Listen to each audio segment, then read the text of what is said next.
Welcome.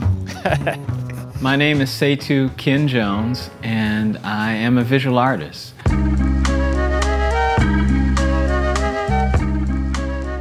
I work with wood and clay and glass and steel and sometimes mix all that stuff up together, as well as paint and draw.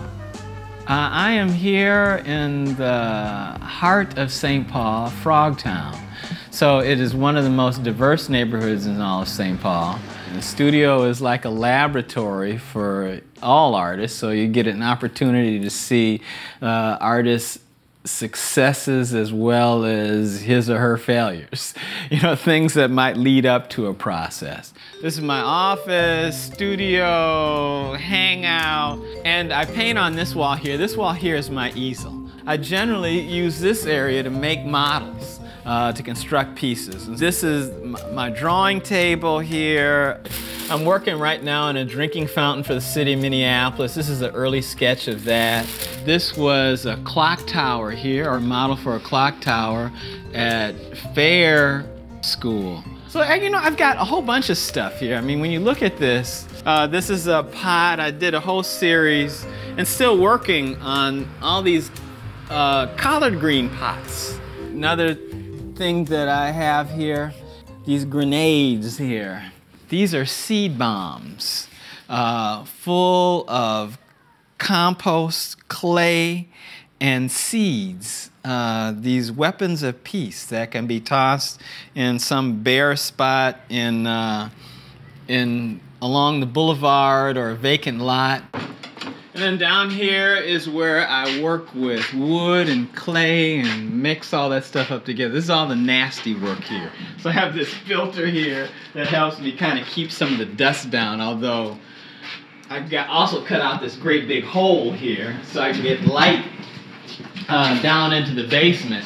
So sometimes that just acts like this big vacuum cleaner and brings all this dust straight upstairs. This is the main window of the 5 windows. It's 5 foot long, and it's of mother and child. You know, I am inspired by themes of equity, hope, and all of that runs through my work. Most recently, I have been working to blend art and nature to come up with something that is seamless. Integrating nature into my art and integrating art into nature. And so that means like working with plant material as well as working with water in different ways. For a while, I was the artist in residence for the city of Minneapolis.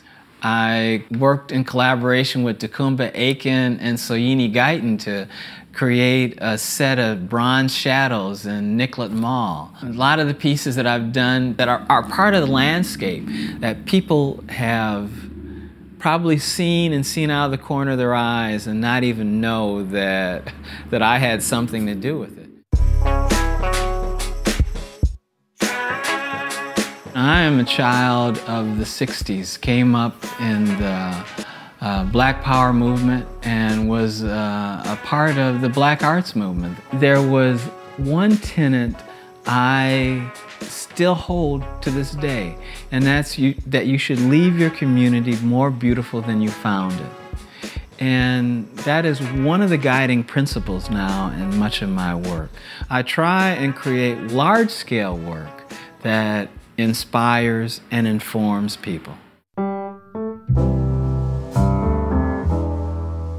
I am a 4th-generation Minnesotan. With the birth of my grandkids, my family has been here for 6 generations.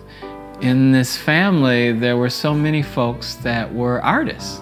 My father was an artist. I had an aunt who was an artist. I had one uncle who was an artist. So I have 2 grandchildren who are both artists. One is a musician and is graduating from Southwest High School. That's my grandson, Aaron. I also have a granddaughter who is a senior at the Purpich Center from the Arts High School here in town. I'm Hunter Powell. I'm a student at Purpose Center for Arts Education. I've been going here for 2 years now, so my junior and my senior year.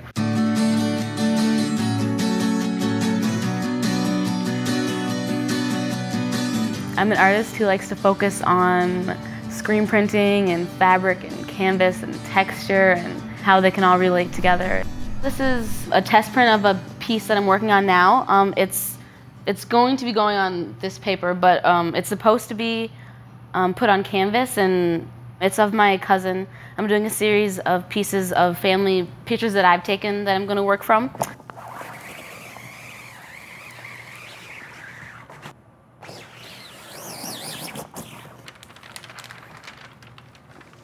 Oh, good first print. Hunter now has been pushing printmaking for me. It's been a learning process for me to watch the way that she pushes this work here, kind of the limits of what you could consider to be a good print. Oh yeah, that one looks a lot better than on the...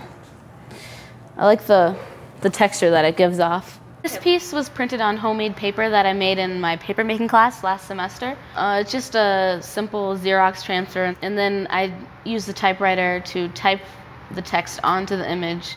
Lately, I've been looking at Swahili sayings, and usually I go from there. I see a saying that I like, and I try to create a picture or find a picture that I feel relates to the saying. Either I'll screen print that, or I'll create like a Xerox transfer or a different technique for printmaking. I do a lot of work with text. Just now, thinking about that is another link in our work. When you enter Purpose, you have to come with 2 self-portraits, inside and outside. The colors represent different aspects of me.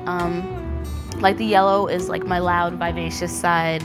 The brown is like, oh no, the green, excuse me, is like the calm, cool, collected side of me. The red is like the risks that I take. After graduation, I plan on attending the School of Visual Arts in New York, where I'll be studying critical and visual studies.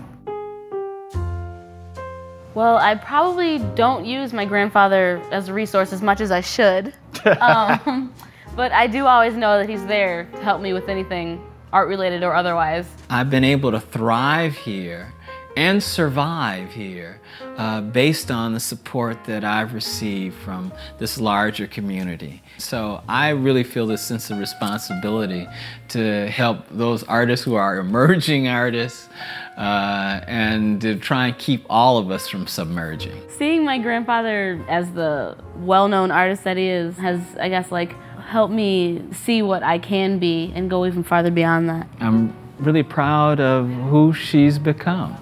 I'm extremely proud of my grandfather. My granddaughter.